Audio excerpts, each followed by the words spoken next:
اے نبی کہو کہ اے پروردگار، جس عذاب کا ان کفار سے وعدہ ہوا ہے اگر تو میری زندگی میں ان پر نازل کر کے مجھے بھی دکھائے تو اے پروردگار مجھے اس سے محفوظ رکھیو اور ان ظالموں میں شامل نہ کیجو،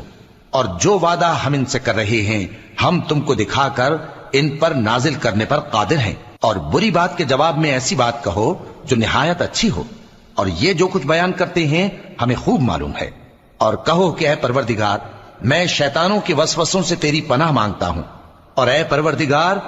اس سے بھی تیری پناہ مانگتا ہوں کہ وہ میرے پاس آ موجود ہوں۔ یہ لوگ اسی طرح غفلت میں رہیں گے یہاں تک کہ جب ان میں سے کسی کے پاس موت آ جائے گی تو کہے گا کہ اے پروردگار مجھے پھر دنیا میں واپس بھیج دے تاکہ میں اس میں جسے چھوڑ آیا ہوں نیک کام کیا کروں۔ ہرگز نہیں،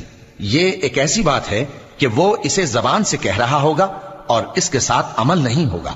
اور ان کے پیچھے برزخ ہے جہاں